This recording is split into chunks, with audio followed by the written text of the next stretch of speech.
Hey, good morning. It's December 1st, 2021. My buddy Robert here and myself, we're rolling into Tijuana. We just got some pesos and verified our Mexican insurance was in effect. And I did do a video on the importance of having, at the very least, a Mexican liability policy when driving in Mexico.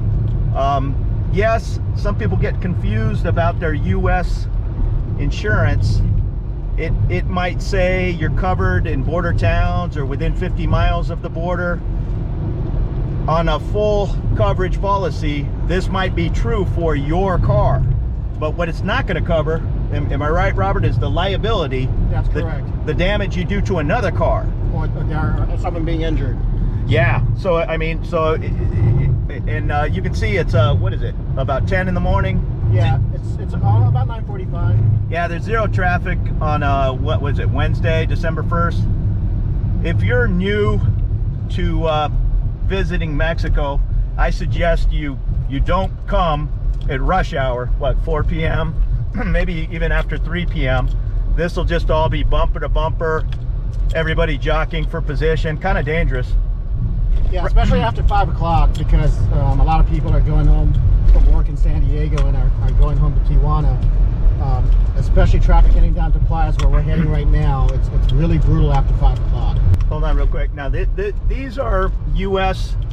booths that I rarely see manned. However, I was asking a buddy who lives down here. He makes the drive every day. He seemed to think they manned the booths when they were possibly looking for somebody. Maybe somebody who grabbed up their kid and was heading to Mexico. Then all of a sudden, he said those booths are manned with U.S. agents. There are cameras that are going to take a picture of your license plate. Okay, when we're pulling in, you can see all the green arrows. Over here, these lanes are obviously closed. So just pick a green arrow lane, duck in behind another car, and just take your time. You'll see a stop and go here. Now let's see if they're working. Sometimes these don't work. Okay, right there it did say enter.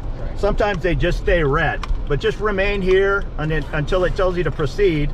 Again, your license plates and photos taken right here.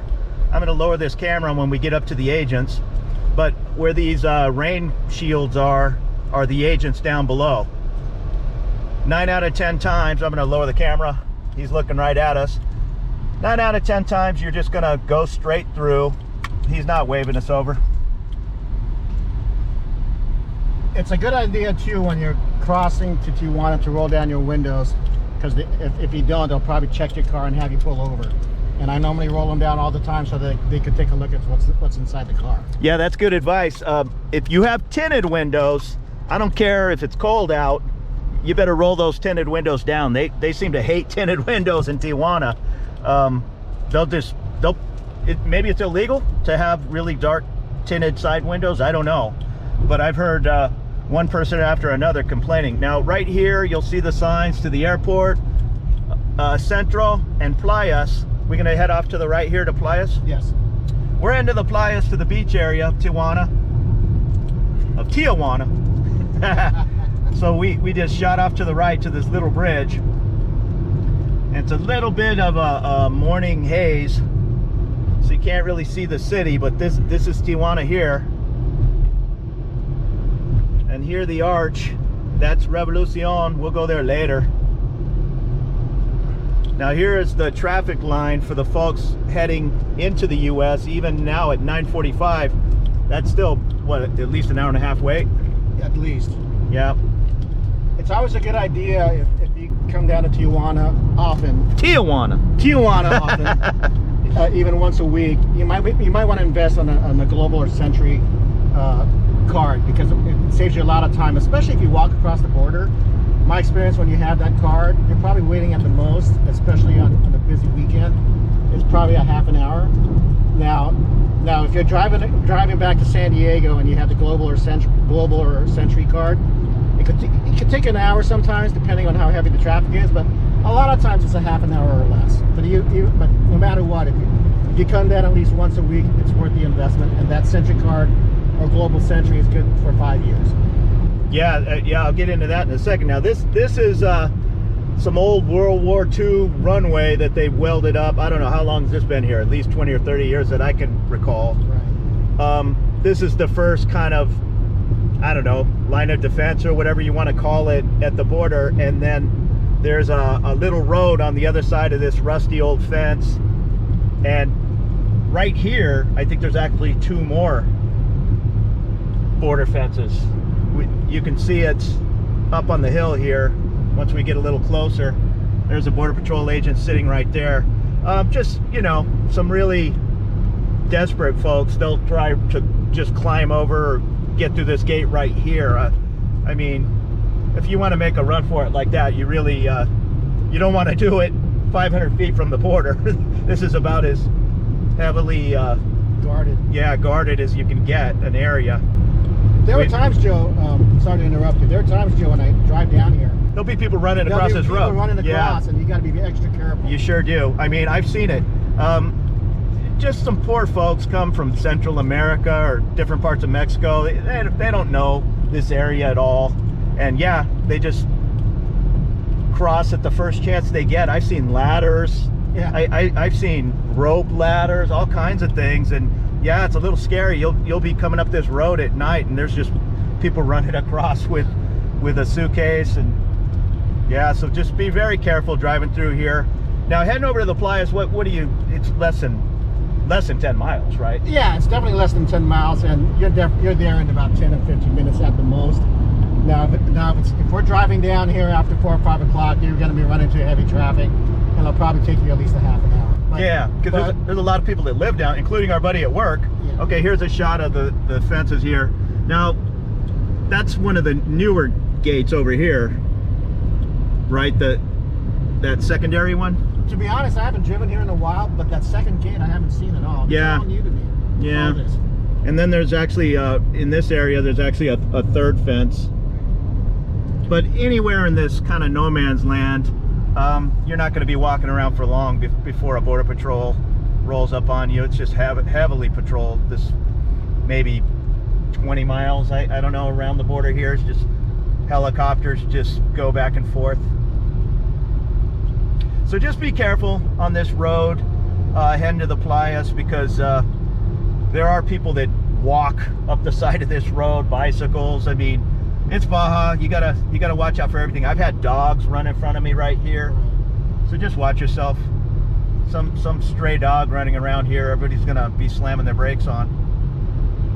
Did you see these new condos when we come over the hill here? There's a whole string of new condos. They look pretty nice. Yeah, look at them. Yeah. There's a whole bunch of brand new condo. Well, brand new, I don't know, 5 years old maybe. They're it's a little hazy. Here's a look of the fences, but they're overlooking the Pacific.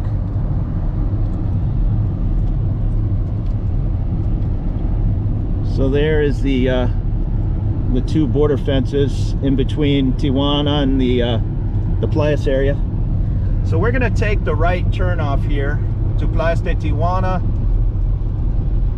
and also this would be heading to the toll road. We're not gonna jump on the toll road, but where we go straight into Playas de Tijuana, if you were to make that left turn, correct? That'll be headed towards the toll road. You'll be right on the toll road. And toll roads generally $2.75, about $2.75, and you'll pay 3 times all the way to Ensenada. So you'll pay here in Playas, you'll pay again in Rosarito, and then you pay the 3rd and last time in Ensenada. Then it's pretty much free all the way 1,000 miles to Cabo San Lucas. And how do you say it? The Ruta del Vino, the wine country. Yeah, exactly. Is down in Ensenada. I did a video on the wine country. I'll leave a link in the description. Really a worth the look. You say, Robert? To be honest, I haven't been there. Is it really worth it? I thought you went down there and went to the little zoo they had and everything in the wine country. You're talking about Valle de Guadalupe. Yeah, that's also Ruta de Vino. Yes, I've been there. The Valle de Guadalupe and the Ruta de Vino, the wine country of Baja. Yeah, I went there in early February this year, and it was worth the travel. Yeah, it's I want to say there's 100 wineries down there. Yes. And your wine tasting is at a fraction of the cost. So here's we're just riding along down the border. Over here is the US side, and off in the distance is the Pacific. You can't see it, it's just a little hazy. So straight ahead you'll see to Playas, and then the left lanes is Rosarito and Ensenada, and that will take you to the toll road. There's also a free road, right? I mean, you could technically drive free from Playas to Rosarito. I've never tried it that way. Normally, the way I drive to Rosarito, you have to know Tijuana pretty well. And there's a street called Cinco Dias. Yeah, I do that too. And that's a street that I normally take for free to go to Rosarito. But that section of Tijuana, there's always heavy traffic. It's a high residential and a high commercial area. So it's like you're driving through LA. It's like bumper to bumper traffic. But that's one of the better ways to go drive to Tijuana, not Tijuana, but to Rosarito for free. Yeah, exactly. I did the same thing, but yeah, again, if you're new down here exploring around, just get on the toll road if you're going to Rosarito. That road cutting through Tijuana, it kind of runs by the big factories on the edge of town there, and then you'll pop out in Rosarito. You kind of really need to know where you're going, and it's not really worth it to save $5. You'll get lost for sure, you know. And GPS kind of works half the time. The other half, it might just lead you in a circle. But head over here to the Playas, and then head over on the toll road to Rosarito or Ensenada. It's a no-brainer.